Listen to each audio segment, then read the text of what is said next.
Perfect is a perspective. It works out the way it works out. Sometimes you'll be delighted. Sometimes you'll be delayed, deflated, and or devastated. It's still working. And I promise there's life on the other side of it. Passionate. Let me tell you something. So what is this Passion PSA podcast? Who am I? Well, they call me Passion, short for passion, no last necessary. Why is there no last name necessary? Because the first name says it all. I am Passion and all that embodies. What do I do here? I give you the life coaching that you know you need, but don't enroll yourself in. When did I start? Actually, 2017. I'd leave a PSA on my Instagram regarding something I'd observed, and now we've evolved to this. Why do I do it? Why not? If even one person is able to take away one thing that changes their life, someone else's life, or changes the world for the better, then I've done what I was charged to do. So come on in, sit and listen for a while. There's something here for everyone at the Passion PSA podcast. Greetings and salutations, my beloved Passionates, newcomers, visitors, and guests. Welcome to another episode of the Passion PSA podcast, where I, Passion No Last Necessary, your Get You Right Guru, issue a weekly public service announcement about whatever I've observed or was on my mind. Most of us don't realize how narrow or limited our perspectives are until someone presents us another perspective and we're forced to make other considerations. That's the objective here. Expand your thinking and aid you in becoming a better version of yourself, and for others. You may not always like the delivery, and that's okay. I'm not asking for total agreement. Feel the feelings, disagree even. The intention and the goal is to get you to higher, more expanded thinking so that you can operate as your highest and best self. Let's listen better and think deeper. Let's respond instead of reacting. Easier for us to do the work together than to struggle through it alone. Agreed? Good. Before we get into every episode, we take a few seconds to say affirmations so that we can intentionally raise the vibration and start on one accord. Let's get on the same frequency. If you're ready, go ahead and take a deep breath. You are always welcome to repeat after me or to use this time to state your own affirmations. This too shall pass. All things are working together for my highest good. The worst parts of this story are still necessary parts of the story. I am safe to make mistakes. I am learning. I am growing. Errors are part of the process. I am resilient. I am unrelenting.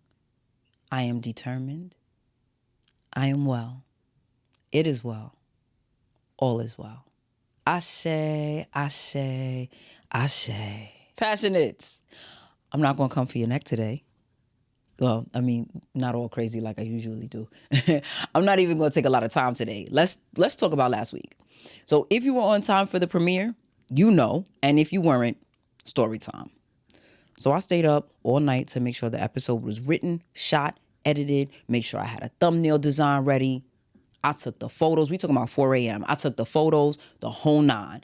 Got up the next day to create clips, actually do the thumbnail, and upload. I was on point.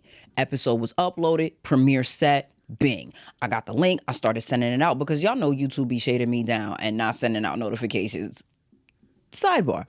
If you'd like to be added to an alternative notification list, please drop a raised hand emoji in the comments. I'm working on a solution because we simply will not be defeated by an algorithm in our crusade to shore up and endow those seeking to grow. Right? Right. Also, since we're doing the housekeeping now, go ahead and subscribe if you haven't already. Hit the thumbs up button because you know it's going to be good. And look in the description box for the Linktree, Podbean, or PayPal donation link because the Lord loves a cheerful giver, and so do I, and every contribution is poured into the pot. Back to it. I'm sending out the link. I'm posting promo stuff on different platforms with a clickable link. The premiere starts with the countdown. There are people in the room.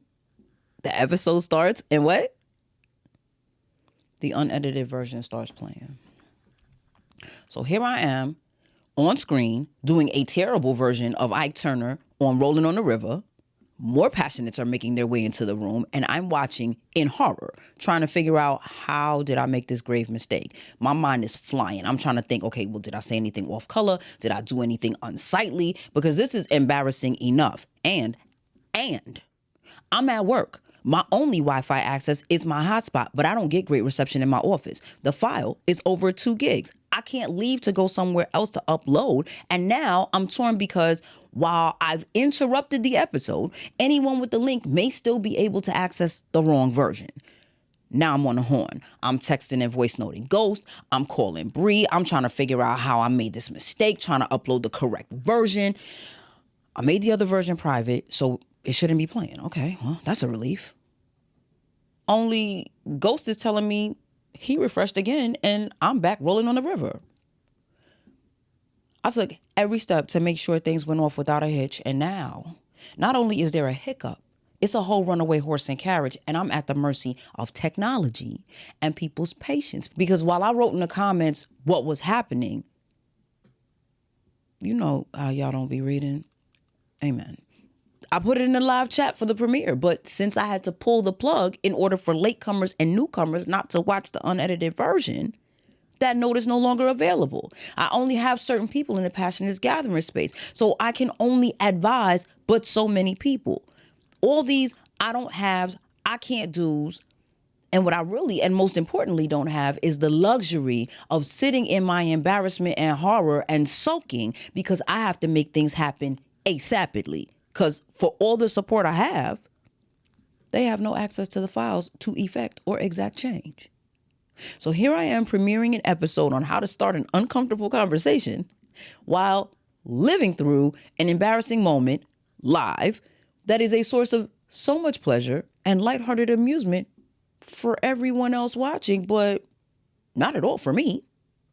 That now has the potential to turn into a conversation on why my emotional makeup is what it is, why I'm so sensitive, why I don't do this, why I can't do that, why I'm too much of this, why I'm not enough of that. Living out all the reasons people don't initiate or have uncomfortable conversations, right? Because for as bright as that interrogation room light is, it makes you look so ugly and feel so exposed. Okay, so Passion, why I bring it up? Like, if it was so harrowing, like, most of us didn't even know all of that happened. Plus, you made your point about UCs last week. Like, I didn't come here to hear the same thing. And that's fair. But in a world, a dimension, a matrix, where we say affirmations, set intentions, practice gratitude, and feel amazing about all these things coming to pass, but only when our eyes are closed. Because when our eyes open back up and we can't see the estate we desire to live on, when we log into our bank accounts and don't see the wealth we want, when the 5-star dinner we were dining on in the vision is rice and canned beans or a peanut butter sandwich made with one slice of bread in the kitchen. When the beauty of the vision collides with the 3D, it collides with what you're looking at. Pay attention, because what I said is what you're looking at and not what you see. And yes, there is a difference. I'm going to give you an example in a minute. But when the glory of the vision collides with the gory of the reality, the euphoria of the envisioning wears off real quick, and it's like coming down from a high too fast. You crash. And the shock of returning to this reality can really make you feel like the creative marketing that you were doing in your head, because, I mean, at this point, it feels like you were just selling yourself a dream, was just a distraction. And now you're back to this, and it's trash.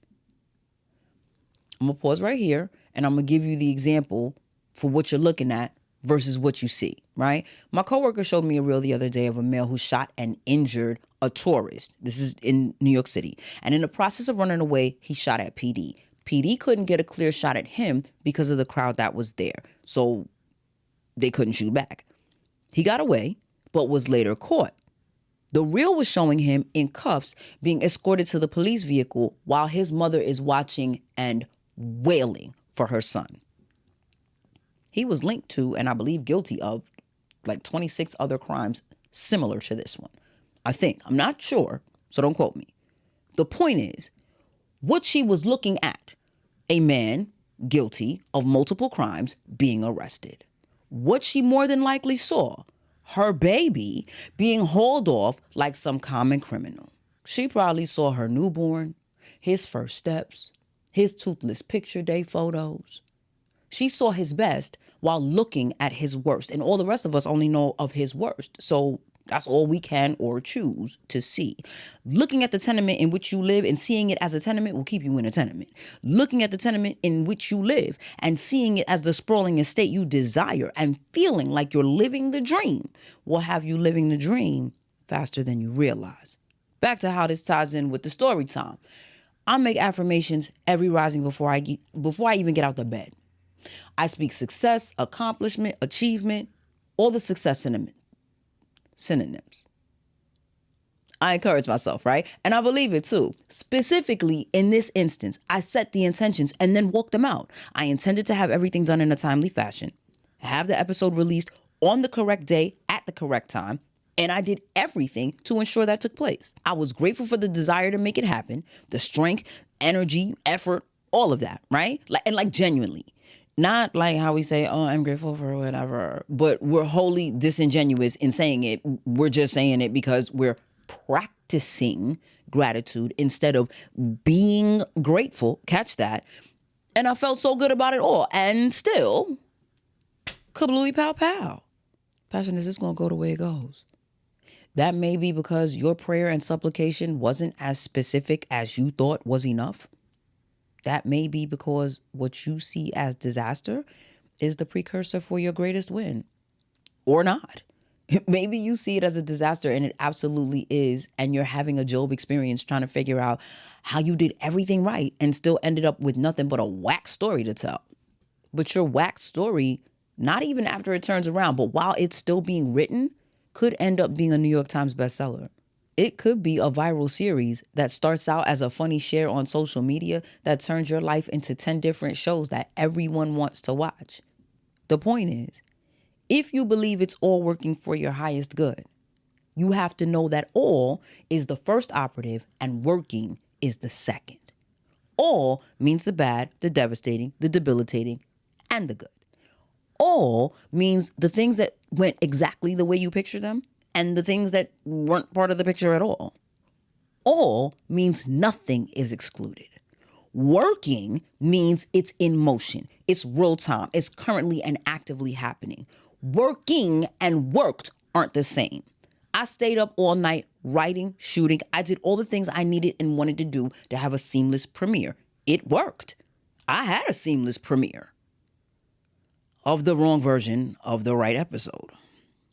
But per my affirmations and intentions, it worked. It was working when it appeared like it wasn't, because it pushed me to lean into relationships that I hadn't leaned into in a minute. It positioned me to be reminded that in a time of need, my right and my left were there, willing and able to jump in and do whatever. It was working because there were people that couldn't be there on time for the scheduled premiere, but they needed to be amongst the first ones to hear it. So when it finally aired correctly, almost an hour later, they were able to get what they needed. It was working because, like I said previously, it was horrifying for me, but someone needed that laugh. They weren't laughing at me per se, but they were definitely laughing at my antics. And for those of you who missed it, not to worry. I've been compiling an outtakes and bloopers episode so that you can see the behind the scenes nonsense that I do. Okay? Anyway, it's still working now because I had a whack story that I felt shouldn't have ever been a thing. That's now a real-time, real-life example and has the potential to inspire or re-inspire someone to keep going. Why come in here and drop this quickie? Was I rushing? Not really. I knew I wanted to discuss the shenanigans with y'all from the moment it happened. What I didn't know was what exactly I was going to impart. I just wanted you to be reminded that you absolutely can do it all on your own, but it's not necessarily easier. More times than not, it takes either far longer or far more work. Either way, there's increased need. Also, the onus is solely on you to get it all right, and there's no one to say, hey, friend, you missed something. I also wanted to encourage the person who's hesitating to take that leap because you're waiting for everything to be perfect. Everything was perfect, beloved. Literally, everything was done and ready, and I was sitting with my hands folded in satisfaction. And it still went kablewy pow pow. Perfect is a perspective. It works out the way it works out. Sometimes you'll be delighted. Sometimes you'll be delayed, deflated, and or devastated. It's still working.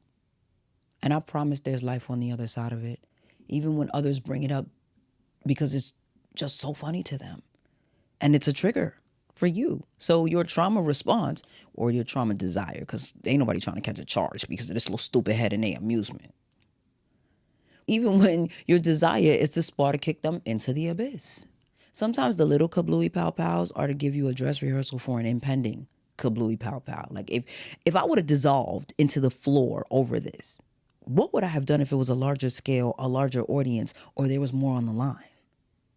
So it was for me to take it in stride. So should a situation arise again, I can get it handled smoothly and possibly even more expeditiously. Could more or different equipment have benefited me in the moment? Yes. More and different equipment could have also failed me in the moment, and I really would have been tight. This goes back to the point of perfection. You have enough to start. Yeah, but if I had this, if you had that, and you still weren't ready to do anything with it, it would be sitting there getting dusty. The additional equipment isn't holding you up, beloved. The excuse of not having additional equipment is shoring you up. Okay? There are relationships that you haven't tapped into in a while. Now, maybe that's because everyone got busy and preoccupied with life. Maybe it's because somebody rubbed somebody else wrong and y'all haven't had the uncomfortable conversation to address the elephant in the room. Even in some of those relationships, even with the unaddressed elephant, even with the addressed but unresolved issue, when push comes to shove, you can still lean into some of those relationships. Sometimes you got to put your differences aside and enlist the help of people you may not want to. Now, don't start putting on your little sleuth caps trying to figure out if me and Bree or me and Ghost have static. Relax, okay? They only got mentioned because they were the ones I immediately enlisted. And if we did have static, would I have reached out to them? Here's what. If my options were to take a private L in a private battle or public embarrassment, I'm going to go with the private L. Like, I can deal with the fallout on my own in my own time versus my spot being blown up and having to navigate that. That's a no-brainer for me. Last thing, most of us feel like the thing that happened to us only happened to us. There are 8 billion accounted for people on the globe. Ain't no way you're the only person this happened to. And even if you're the first, you most definitely won't be the last. But no one really wants to be the first one to stand up and say, yeah, so this happened to me. But being a or the catalyst might very well be a or the major turning point in your own story. I know there was something else, but it's escaping me. So you get you right, Guru. Is signing off. Y'all go forth. Be great. Be filled with bliss. Be armed and empowered with knowledge. It might go kablooey pow pow, but it's still working for your highest good. Trust the process. In all things, be passionate. See you later.